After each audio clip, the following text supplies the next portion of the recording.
All right, so recently I was asked how does one build confidence to film in public? They saw me filming at the gym. It was actually somebody that I met at the gym. He actually has a super big following as well, and his social media is very confident. You know, he's shirtless and things like that. He was like, man, I could never film at the gym. Like, I couldn't film in public. Like, how did you build up to being able to film in public? And I want to give y'all some sauce today because it's not easy. As y'all can see, I'm here right now in public. A bunch of people are watching me right now, and I'm filming. So how do you overcome that? It's challenging, but it's possible. All right, so I know this sounds cliche as fuck, but you honestly have to learn how to not give a fuck. You know, like, it doesn't per se get easier. You know, I've been doing this for a while, and each time I kind of have this battle in my mind of, damn, should I do it? What are people gonna think? People are looking at me. This is cringe, right? But at the same time, it's like, one, I've noticed that when I have my camera out, it is a conversation starter. People are interested, you know? And in today's creator economy, it is one, normal, not even normal, but it's more normal to film in public. And number two, you have to learn, like, bro, one, again, not to give a fuck.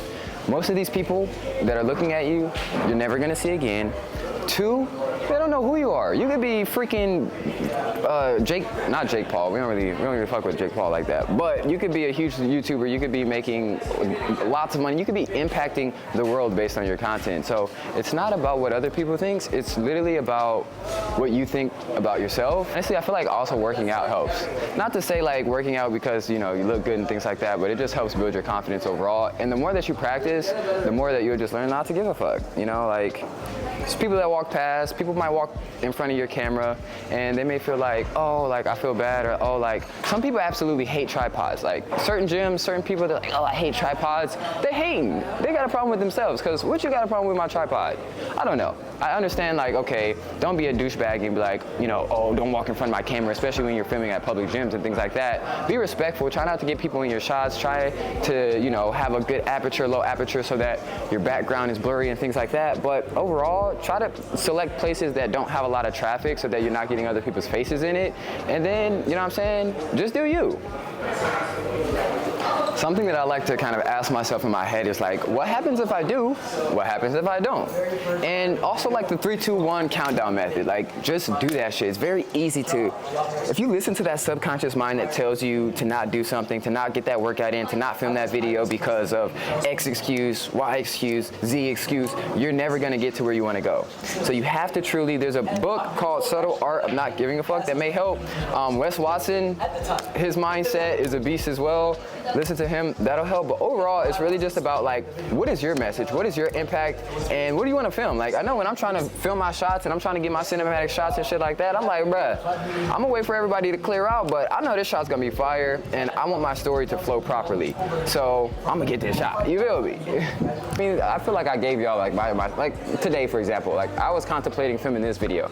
Cause literally, y'all see all these people, like I'm gonna show y'all, but y'all see all these people and then even like at the airport and things like that, it's easier when I'm not gonna see these people again. You know what I'm saying? Like, I think that's the biggest thing that really helps me is like, bro, I'm not gonna see these people again. You know, like, and most people are NPCs. I don't know if y'all know what NPCs are. If you rock with me, hey, shout out to my guy Ned. Go tap in with him as well. But bro, a lot of people are NPCs, bro. Like, which means non-playable characters. You feel me? Like, when your main character vibes, it doesn't matter if you have a camera filming on you or not. They already know your main character, bro. So you might as well take the camera out and do your main character activities. You feel me? But yeah, bro, like, are you him or are you them? That's the mindset. Fuck wrong with you? Hey, yo, shout out to my guy Finn in the cut, you feel me? Hey, he ain't on social media. My guy's on that ecom bag. We just had a conversation. He told me, bro, just pump the content out. We out here, man. My guy from the UK, he's in the pool and shit. Step over here, so. But yeah, I was even just talking to Finn, and I was showing him like my content and whatnot. He was like, because I was helping him with some of his advertising, just like a couple of just like ads that he's gonna run. I just like said a few things for him, and he's like, bro, like you're really good at this. You should do this. He doesn't know that I do YouTube and Instagram and shit like that. So I showed him some of my work. And he's like, bro, like you have all the tools that you need. You just have to be consistent. I'm like, bro, I've been consistent, but be consistent at the next level. And then the other homie down here, this is why hostels are so lit. The other homie down here, that's actually my bunkmate, we were talking, he does niche pages. So he does like content, niche pages, like whether it be motivation, whether it be etc. And he's been able to grow a page over the last year by posting like twice a day, right? Posting content twice a day, and now he's working on building his personal brand. And he showed me this video of Alex Hormozi, where Alex Hormozi was like, you know, this billionaire asked me, how do I grow my personal brand, you know? And Alex was like, you know, how many times a day are you posting? No, how often are you posting? And the billionaire said, oh, I post once a day. And Alex was like, you know, I posted 365 times this month or something like that. And then the billionaire was like, yo, thank you for setting my new minimum. You feel me? So it's like, you think that you're really working hard and you're really putting out content, you're really putting, you know, you're really having a large output, but your maximum is someone's minimum. You feel me? Even in terms of like work ethic, whether it be studying, whether it be maximizing your time, whether it be focusing. You think what you're doing is a lot. I mean, in comparison is the thief of all joy, but I'm just saying, your maximum threshold, you might be making $10,000 a month right now, $5,000 a month. And that's a slow week for somebody. And that's, I'm not saying to compare yourself, but I'm saying that your mindset and your threshold is what's holding you back. You feel me? So take that step, create that content, and lower the barrier of entry. Like, my goal was to really have cinematic content all the time, like storytelling, super cinematic content. I actually was just inspired by this guy who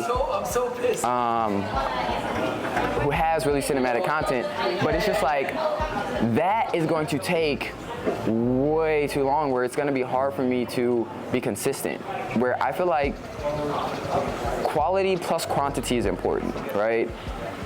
Yes, quality is important, but also quantity, especially with how saturated these markets are. All right, let's keep going. I gotta order some food. Pancakes, and then can I do the big omelet with the grilled courgette and mushrooms? And then can I do a side of charred broccoli with that?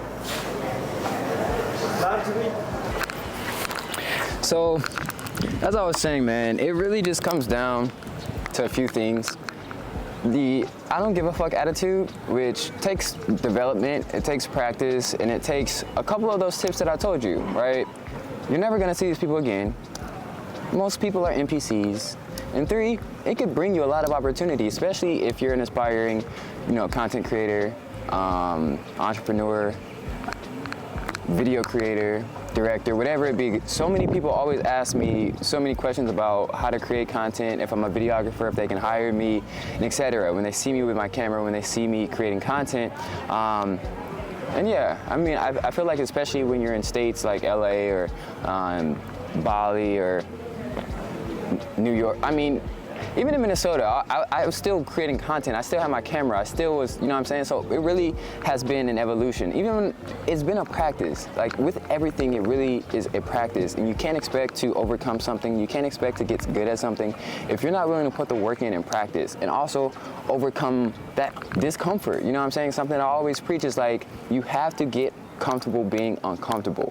Because when you feel that discomfort, that is when you're growing. When you're training and your fucking muscles are burning, that's when you're really growing. That's what really counts. Nothing before that counts. If you're just doing it until it burns a little bit and then stopping, you're not really putting in that work. And the same thing goes for life. You know, if you're learning something and it's challenging and it's frustrating and you're like subconsciously like procrastinating, you're like, fuck man, this is hard, that's when you need to continue to focus and push through. You feel me? So it's like, be aware of what makes you uncomfortable. Be aware of the excuses that you tell yourself that's making you avoid this work, and start small and work your way up. If that means starting at home, then starting at a small gym, and then small, and I'm not saying go to like, you know what I'm saying, start being like tripod heaven, because I mean, I don't mind, but a lot of people I guess do care, but fuck them, bro.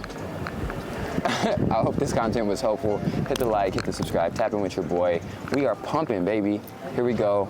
Big ups 2024. We out here. Let's go. Hey, there's a lot of caterpillars. All right, so actually I have one more tip. Something that actually helps out a lot is having a small camera. Like, you don't have to have this big ass setup that draws attention. You can also use like a GoPro or a DJI. So the new DJI Osmo Pocket 3, this is not sponsored or anything like that. It's actually a camera that I want to get because it's a really good camera. It's really small. People don't know that you're recording. It has auto tracking as well, and it has a full sensor, which means it performs really well in low light.